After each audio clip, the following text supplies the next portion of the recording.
قال الله تعالى في كتابه الكريم أعوذ بالله من الشيطان الرجيم بسم الله الرحمن الرحيم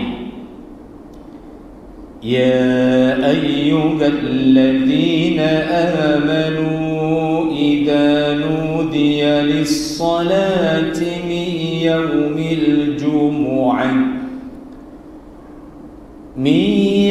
الجمعة فاسعوا إلى ذكر الله وذروا البيع ذلكم خير لكم إن كنتم تعلمون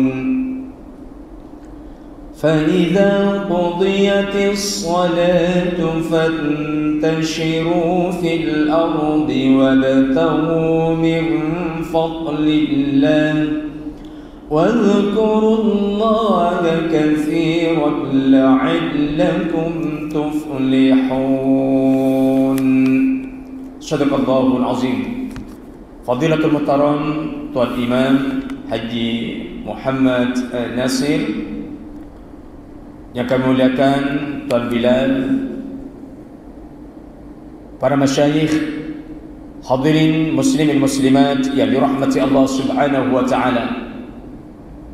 Tiada kalimat yang paling manis kita ucapkan di malam yang mulia ini, tepatnya malam ke-7 bulan Rabiul Akhir, melainkan bersyukur kehadrat Allah Subhanahu wa taala dengan izinnya, dengan takdirnya. Tuan-tuan dengan saya, walaupun di luar sana Allah turunkan air yang agak deras, masih lagi dalam suasana yang terbaik. Kita dibagi peluang oleh Allah untuk sujud, rukuk, bermunajat serta beriktikaf di masjid yang cukup besar ini, dengan harapan mudah-mudahan ibadah kita malam ini diterima oleh Allah Subhanahu wa taala, sama ada untuk menentukan akan masuk ke sebelah orang-orang sebelah kanan ataupun orang-orang sebelah kiri, na'udzubillah. Yang pasti Nabi Muhammad sallallahu alaihi wasallam pernah memberikan satu maklumat yang sangat indah sekali, dan sebenarnya dia menakutkan. Selamatkanlah dirimu daripada api neraka Allah, walaupun pernah bersedekah bisyaqqi tamrah, separuh daripada satu biji kurma. Bayangkan, mengikut pandangan yang ada, kebiasaan kita apabila di bulan Ramadan kita akan bersedekah kepada hamba-hamba Allah yang akan berbuka Ramadan, kemungkinan beberapa biji kurma. Tetapi andaian ini cukup indah sekali. Betapa besarnya pahala yang Allah bagi kepada manusia, betapa perlunya manusia untuk berfikir tinggi bahawa kalaupun kebarang kalian pernah bersedekah separuh satu biji kurma, kemungkinan itulah penyelamat dan untuk menambah amalan-amalan yang lebih baik di sisi Allah Subhanahu wa taala. Dalam konteks ayat wal waznu yauma idzinil haqq, hari di mana amalan manusia akan ditimbang oleh Allah hak, dia adalah pasti.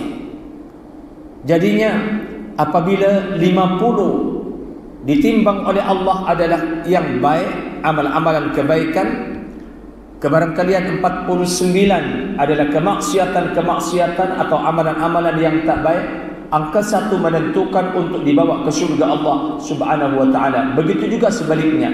Jadi apabila Nabi mengatakan walau bisyaqqi tamrah, adalah bukan sesuatu yang sifatnya dia adalah kecil, tapi adalah lebih besar daripada itu. Dia adalah warning bahawa angka apabila amal sedang diurus oleh Allah dengan yaumul hisab, dia adalah penentu segala-galanya.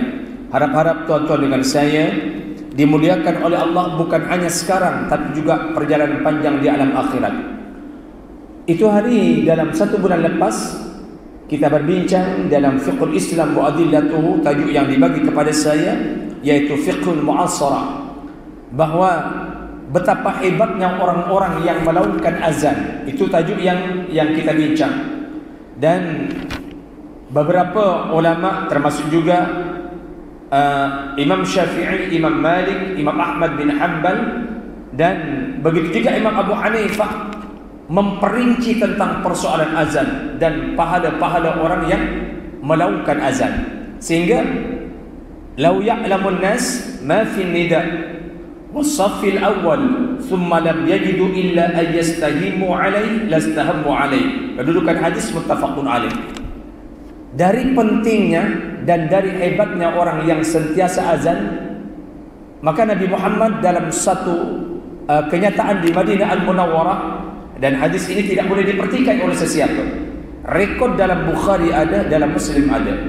Jadi Nabi mengatakan, seandainya manusia tahu betapa besarnya pahala orang yang melakukan azan dan orang yang apabila jemaah berada di saf pertama, kemudian semua orang akan rebut-rebut, sebab semua ingin pahala yang ditawarkan oleh Nabi dan Allah Subhanahu wa taala, niscaya tidak ada ruang melainkan semuanya akan ikut undian.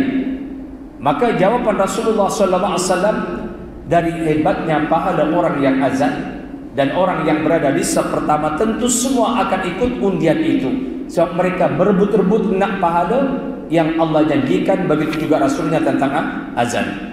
Bahkan hadis yang lain disebutkan dalam pertemuan kita bulan lepas, al-muadzinuna atwalun nas a'naqan yaumal qiyamah. Kedudukan hadis rawahu Muslim wa Ahmad, bahwa nanti di hari kiamat Allah bezakan orang yang membiasakan azan, sama ada dia bertugas ataupun tidak, bahwa leher mereka akan lebih panjang daripada manusia lain. Maknanya lebih dimuliakan oleh Allah. Ada tanda khas yang dibagi oleh Allah, bahwa fulan dulu di dunia sentiasa azan.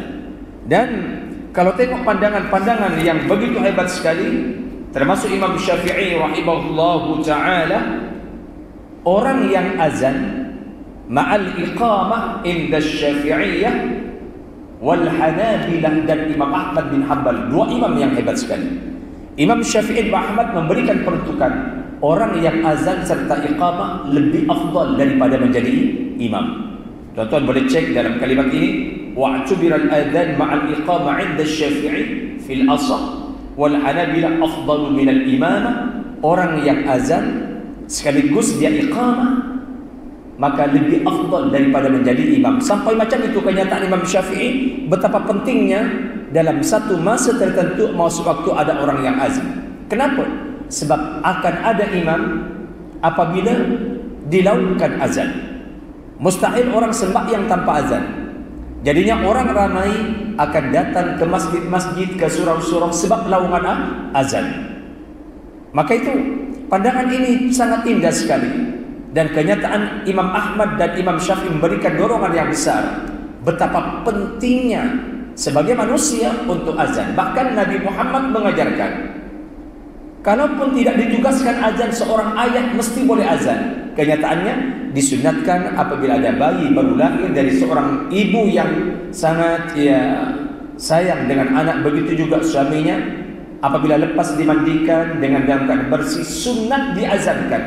Walhal dia adalah bukan untuk bagi tahu masuknya waktu. Falsafahnya apa? Supaya kalimat pertama yang didengar oleh seorang bayi adalah kalimat azan yang pahalanya cukup besar, dan dia kenal Allah Subhanahu wa taala. Dan kita tahu mana-mana persoalan yang besar akan diawali dengan Allahu Akbar. Apabila kita akan memulakan iqamah, Allahu Akbar, supaya bayi itu langsung mengetahui bahawa tidak ada yang paling besar, tidak ada yang layak disembah melainkan Allah Subhanahu wa taala.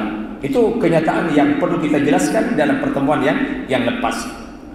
Okey, kata itu hari, perlukah kalau kita mengqada sembahyang, sama ada zuhur ataupun asar atau yang lain, untuk azan?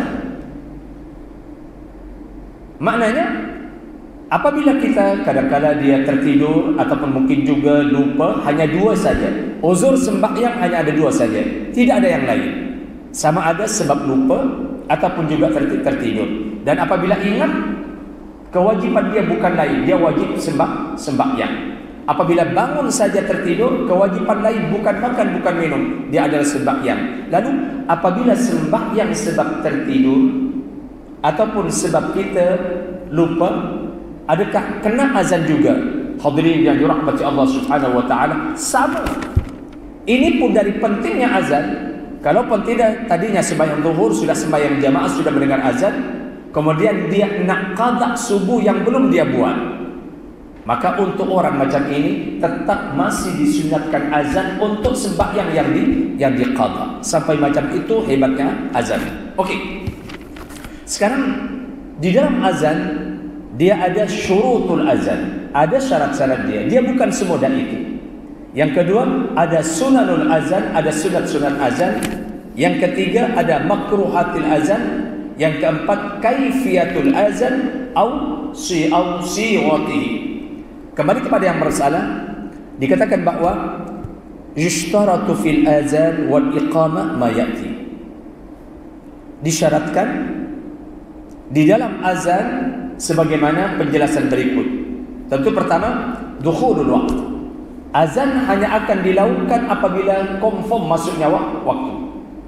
Fala yasihul adhan wa yahrumu bi ittifaqil ulama qabla dukhulil waqt salat. Maka azan itu tidak boleh dilakukan, bahkan haram semua mazhab.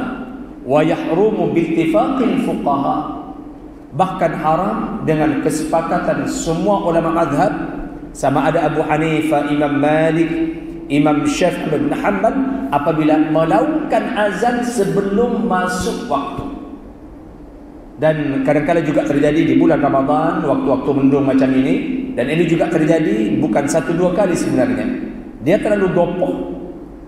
Maksudnya gopoh macam mana? Belum pasti masuknya waktu sudah azan. Bayangkan orang-orang yang berpuasa, yang membatalkan puasanya gara-gara azan sebelum masuk waktu. Dan ini juga pernah terjadi. Siapa yang akan menanggung orang-orang yang sedang berbuka sebelum dia masuk waktu? Sehingga ulama di sini mengatakan haram melakukan azan ittifaq qabla dukhulil waqti. Kebarangkalian dia keliru, lagi 10 minit dia azan, kemudian masuk waktu, adakah dia perlu azan kali kedua sedangkan tadi sudah azan sebelum masuk waktu? Fa in fa'ala a'ada fil waqti.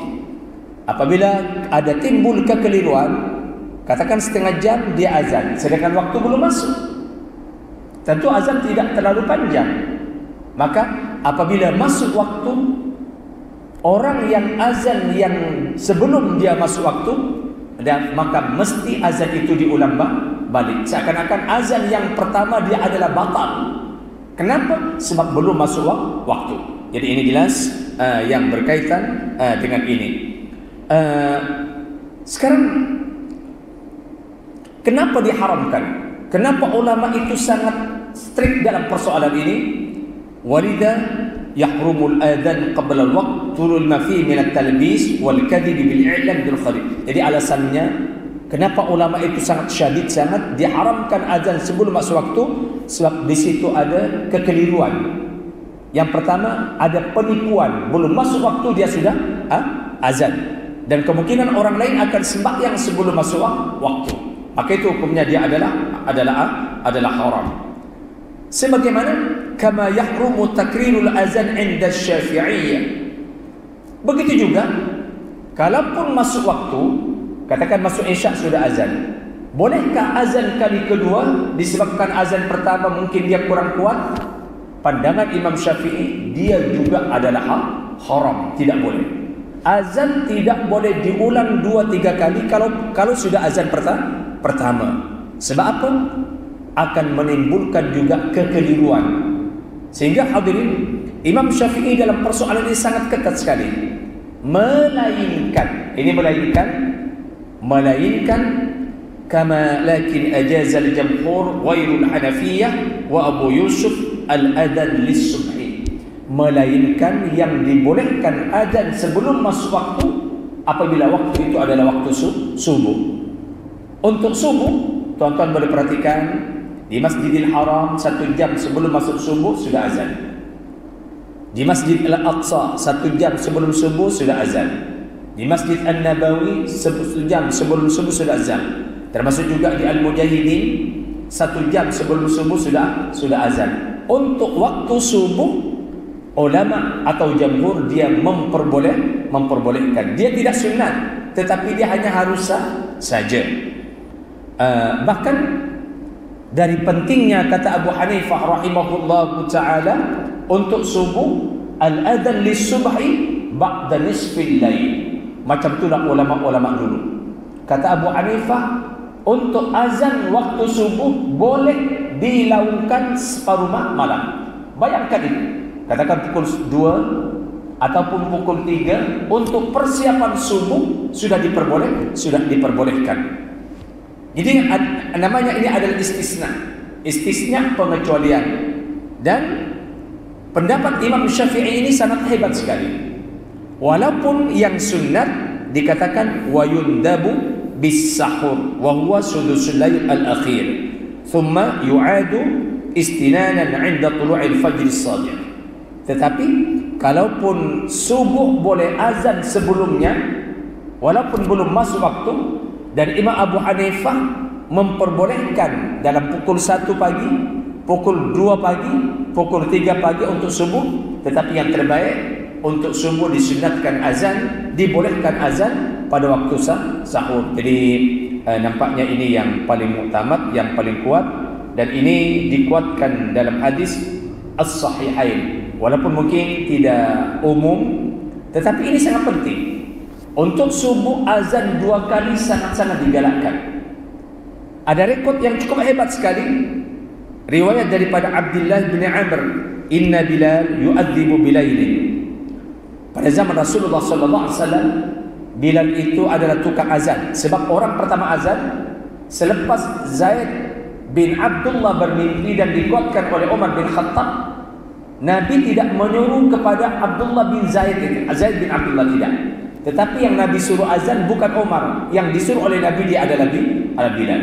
Dan Bilal di Madinah Al-Munawwarah, apabila waktu subuh, dialah adalah orang pertama yang melakukan azan. Bila Bilal akan azan, adakah waktu subuh langsung azan? Dia adalah tidak. Dalam riwayat ini, Bilal yu'adzinu bilailin. Kemudian fakulu washrabu hatta tasma'u adhan Ibn Maktum. Jadi Bilal itu akan azan sebelum waktu subuh, tetapi akhir daripada azan Bilal, la ilaha illallah, Bilal akan bagi tahu fakulu washrabu hatta tasma'u adhan Ibn Maktum. Kalaupun saya sudah azan, kamu boleh lagi makan, kamu boleh lagi minum sebelum nantinya akan mendengar lauman azan yang dilakukan oleh Ibnu Maktum.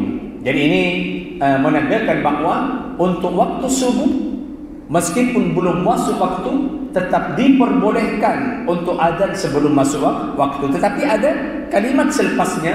Ini yang pertama kali di Madinah, sehingga orang-orang di Madinah tahu bahawa apabila Bilal azan belum lagi masuk waktu, dan Bilal bagi tahu fakulu washrabu hatta tasma'u adhan Ibn Maktum, hendaklah kamu makan dulu, silakan minum dulu sampai kamu mendengar azan daripada Ibnu Ummi Maktum. Rawahul Bukhari. Jelas sekali. Kenapa penting sebelum subuh ada 2 azan? Semua maklum, biar orang ada persediaan.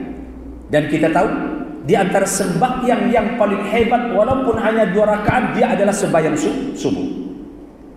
Tidak pernah Nabi buat kenyataan sembahyang sunat rawatib yang lebih hebat daripada sembahyang subuh. Bahkan khairun minad dunya wa ma fiha. Mana-mana orang sembahyang 2 rakaat sebelum subuh lebih besar pahalanya daripada dunia dan isinya. Bayangkan kalau terlambat. Bahkan kenyataan kedua, sembahyang seandainya manusia tahu betapa hebatnya sembahyang jamaah subuh. Maksud ayat ini di masjid, bukan di rumah. Di masjid ataupun di musalla. Kalaupun kita sembahyang subuh di rumah, dia keluar daripada pemahaman hadis itu. Sebab lelaki pada zaman Rasulullah SAW, termasuk juga di Mekah dan di Madinah selepas Amul Fath, lelaki adalah sembahyang keluar. Dan Nabi tidak pernah sembahyang di rumah dalam konteks sembahyang jemaah, melainkan tatkala Nabi sudah dalam keadaan lemah sebelum Nabi meninggal.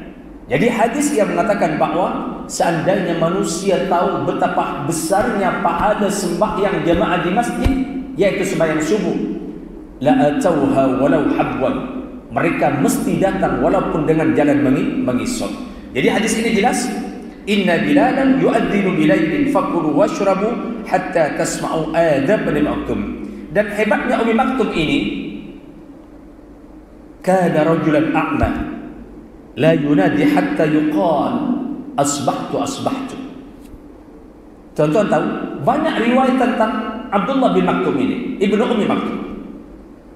Dia seorang lelaki yang baik, yang khusyuk, yang alim, dan dia adalah tukang azan pada zaman Rasulullah SAW. Dan dia adalah manusia yang ditakdirkan oleh Allah buta. Akan tetapi semangat ibadah adalah lebih daripada sahabat lain, walaupun sahabat lain ada kelebihannya. Dan apabila ibnu Ummi Maktum ini azan, beliau bagi tahu sekarang sudah masuk waktu subuh. Ini permulaan di mana Bilal azan sebelum masuk subuh, dan Ummi Maktum adalah azan apabila masuk waktu subuh. Jadi ini sangat penting sekali untuk membiasakan mana-mana tempat supaya orang lain lebih bersedia apabila ada azan yang pertama untuk menuju ke rumah-rumah Allah Subhanahu wa taala. Itu satu. Yang kedua, syarat azan ayyakuna bil lughatil arabiyyah, mesti dengan bahasa Arab. Fala yasihhu bighairiha, maka tidak sah azan selain menggunakan bahasa Arab, melainkan betapa hebatnya ilmu Allah, melainkan mengikut pandangan Imam Syafi'i bagi satu kawasan yang di mana orang tidak paham bahasa Arab. Jadi ini mengikut pandangan Imam Syafi'i rahimahullah taala, fa in adzana ghairu al-arabiyyah li nafsihi wa huwa la yusal arabiyyah. Jadi katakan satu kawasan, ya ada orang yang ingin sentiasa azan, tetapi dia tidak boleh bahasa Arab. Dia hanya boleh menggunakan bahasa di mana dia bertutur setiap hari. Pandangan Imam Syafi'i, kalau dalam satu kawasan tak ada langsung orang yang boleh bahasa Arab, dan sedangkan kawasan itu perlu adanya azan, jadi azan boleh digunakan bukan bahasa Arab, tapi menggunakan bahasa orang yang duduk dalam kawasan itu. Ini pandangan siapa? Imam Syafi'i rahimahullahu ta'ala. Walakin lam yajuz mutlaqan 'inda al-Hanabilah wal Hanafiyah liwurudihi bilisanin arabiyyin kal Quran. Tapi Imam Abu Hanifah dan Imam Ahmad bin Hanbal tegas, azan wajib menggunakan bahasa Arab, tidak boleh tidak. Apabila azan tidak menggunakan bahasa Arab, maka azan di situ dia tidak sah, mesti diulang balik. Kemudian hadirin yang dirahmati Allah Subhanahu wa taala, syarat yang ketiga, rupanya tak semudah itu tentang azan. Syarat yang ketiga, yushtaratu fil azan wal iqamah isma'u ba'dil jama'ah wa isma'u nafsi in kana munfaridan. Jadi ini Nabi menyuruh Bilal sebab Bilal adalah suaranya sangat tinggi dan bagus. Syarat berikutnya, azan itu mesti didengar oleh orang lain. Sekurang-kurangnya kalau tak ada orang, dia seorang yang dengar. Dia tidak boleh perlahan. Saya ulang, yushtaratu fil azan wal iqamah. Iqamah, begitu juga iqamah. Isma'u ba'dil jama'ah. Sekurang-kurangnya didengar oleh sebagian orang. Dia tidak boleh perlahan. Apabila ada azan tapi perlahan orang lain tak dengar, maka azan itu wajib mu'adzab, wajib diulang.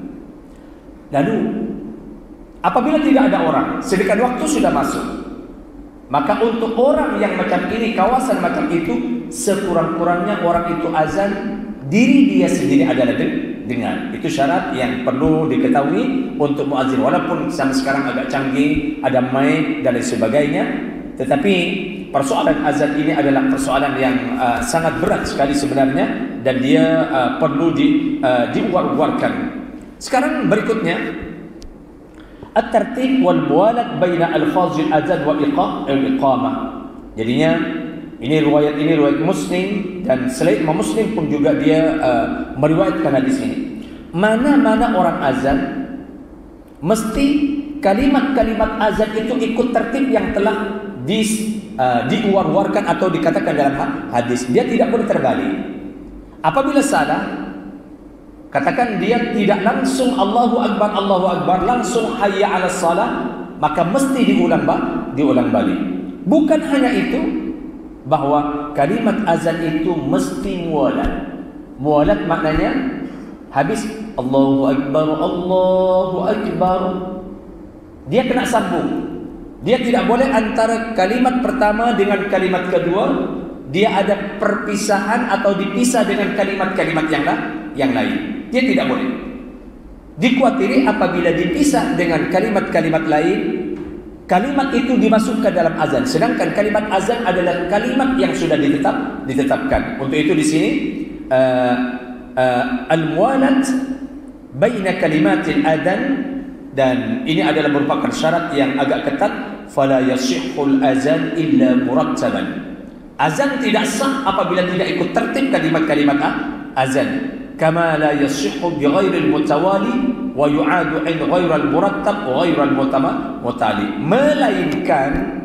Melainkan antara kalimat pertama dan kalimat kedua bolehlah kalau dia setakat ada keperluan untuk menjawab orang yang bagi salam, ataupun berhenti sekejap, ataupun mungkin juga ada perkara lain yang perlu diambil perhatian tengah azan.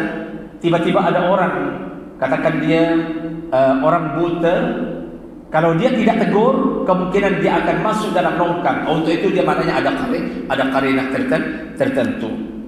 Okey. Berikutnya, bolehkah azan dalam satu waktu dikongsi oleh beberapa orang? Katakan hayya 'alas salam, datang orang kedua sudah berpakat hayya 'alas salam. Bolehkah dalam satu azan dikongsi oleh beberapa orang? Syarat yang ini hadirin yang dirahmati Allah Subhanahu wa taala, kaunuhu min syakhsin wahidin. Falau adzana muadzin bi ba'dihi thumma atammahu ghairuhu lam yasihha kama la yasihhu idza tanawabahu ithnani bihaitsu ya'ti kull wahidin bi jumlatin ghairu allati ya'ti bil amr. Jadi jelas, apabila azan itu dikongsi oleh dua orang, maka azan itu tidak sah, sama sekali tidak sah. Katakan ada dua orang ini berpakat, sudahlah kamu daripada pertama sampai tengah-tengah, saya akan sambung yang kedua. Ataupun kalimat azan itu kan diulang-ulang, Allahu Akbar, Allahu Akbar, Allahu Akbar, Allahu Akbar. Yang Allahu Akbar yang pertama orang pertama, yang Allahu Akbar yang kedua orang yang kedua. Itu pun hukum azan semacam ini dia adalah tidak sah dan wajib diulang hanya untuk seorang. Jadi ini yang berkaitan dengan persoalan ini, alasannya jelas, li'anna al-adhan ibadatun badaniyah fala yasihhu min syakhsaini yubna ahaduhuma 'ala al-akhar. Melainkan macam ini, amma ijtima'u jama'atin 'ala al-adhan bihaitsu ya'ti kullu wahidin bi adanin kamilin fahuwa sahihun. Melainkan katakan tiga orang ini semua nak azan, semua tak boleh tidak, semua nak azan, ataupun 4 orang ataupun 5 orang, so semua serentak azan yang sama, kalimatnya sama, kemudian dia ikut syarat-syaratnya sama. Jadi kalau semacam ini tidak berganti-ganti kalimat, maka 3 orang yang azannya serentak dengan kalimat yang sama, dengan rentak yang sama, pandangan ini mengikut qaul sahih, azan itu dia adalah sah. Sebab apa? Dia tidak ganti-ganti kalimat. Kemudian hadirin yang dirahmati Allah Subhanahu wa taala, tentu ada banyak syarat-syarat yang lain. Cumanya di sini disyaratkan juga pandangan-pandangan Imam Malik, yushtaratul adalah wal bulu fil muadzin fala yasihhu adhanul fasiq was sabiyil mumayyiz illa idza i'tamana fi dukhulil waqti ala al baligh. Jadi ini pandangan ini agak ekstrim sebenarnya. tetapi dia lebih kepada kepentingan azan. Pandangan Imam Abu Hanifah, hendaklah orang yang azan adalah orang yang beramanah. Apabila melibatkan masjid surau yang dikongsi oleh orang ramai, Abu Hanifah agak ketat. Dia agak ketat sekali. Tidak boleh dilantik menjadi orang muazzin apabila dia adalah orang fasik. Fasik ini maknanya, fasik bukan hanya orang kafir, fasik bukan hanya orang Yahudi, fasik bukan hanya orang Kristen, tapi Muslim boleh kebarangkalian dia menjadi fasik. Fasik ini maknanya, kadang-kadang dia baik, kadang-kadang tak baik. Itu fasik namanya. Kadang-kadang dia sembahyang, pada masa yang sama dia mencuri. Itu namanya fasik. Wallahu la yuhibbul fasiqin. Allah sangat benci dengan orang-orang fasik. Dia tidak konsisten. Kadang-kadang dia adalah khusyuk, tapi pada masa yang sama datang juga ke masjid, tetapi ada niat lain, confirm, yang melibatkan kecurian atau niat mencuri, atau kebarangkalian kadang-kadang dia sembahyang tapi Ramadan tidak puasa. Ini namanya fasik. Imam Abu Hanifah mensyaratkan mana-mana orang yang azan melibatkan orang fasik, azannya dia tidak sah. Allah hanya nak orang yang azan adalah orang-orang yang baik. Bahkan di sini was-sabiyil mumayyiz illa idza i'tamada fi dukhulil waqti 'ala baligh. Bahkan kalaupun ada anak kecil umur katakan dia 5 tahun, tentu sudah boleh baca Al-Quran, kebiasaan macam itu.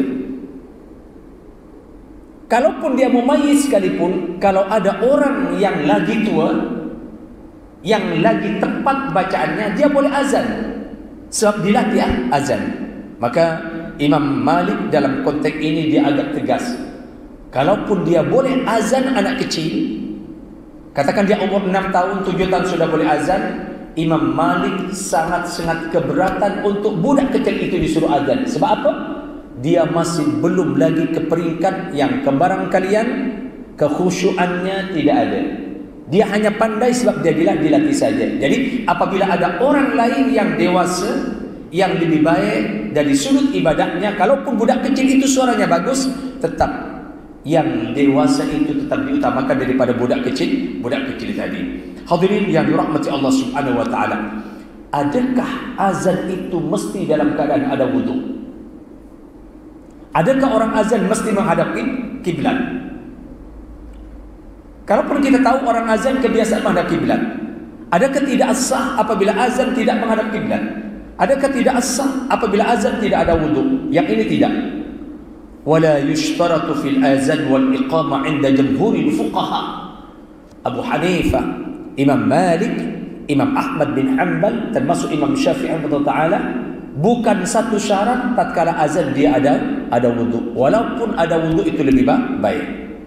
Yang kedua, bukan satu syarat apabila azan menghadap kiblat, sama sekali tidak. Boleh azan tidak menghadap kiblat, walaupun menghadap kiblat itu lebih baik.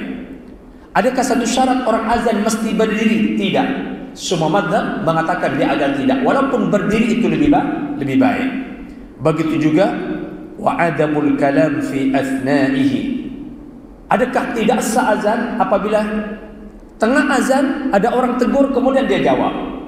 Adakah tidak sah azan? Azan semacam itu tetap sah, tetapi hukumnya dia hanya makruh. Jadi azan tidak disyaratkan orang yang azan mesti ada air sembahyang, mesti menghadap kiblat, mesti berdiri. Itu adalah bukan merupakan syarat sahnya azan. Tetapi semua itu ada pandangan wa yusannu 'indal malikiyah wal hanafiyah wasyafi'iyah wal hanabilah ay yatawalla al-iqamah man tawalla al-adhan. Jadi ini ada juga yang memberikan syarat tetapi tidak ketat. Sepatutnya yang iqamah adalah muazzin. Dia tidak boleh orang lain mengambil alih, dia tidak azan kemudian dia iqamah. Sama sekali tidak boleh. Melainkan pandangan ini Imam Malik, Imam Abu Hanifah dan Imam Syafi'i, Imam Ahmad, 4 mazhab ini, melainkan orang yang iqamah ada izin daripada muazzin, yang itu dia adalah lain. Jadi hadirin yang dirahmati Allah Subhanahu wa taala, betapa pentingnya menguasai ilmu yang berkaitan dengan ini. Harap-harap tuan-tuan dengan saya walaupun tidak ditugaskan untuk azan, tetap membiasakan untuk azan apabila dalam ruang-ruang tertentu. Inilah nampaknya yang boleh kita kongsi. Waktu Isya sudah masuk. Persoalan kaifiatnya, bolehkah sebelum azan sebagian orang subhanallah walhamdulillah wala ilah, sebagian baca salawat, boleh ke tidak menambah kalimat-kalimat sebelumnya? Itu akan kita bahas insyaallah dari semasa ke semasa. Dan selamat bersedia untuk mendengarkan laungan azan. Sampai sini dulu. Wassalamualaikum warahmatullahi wabarakatuh.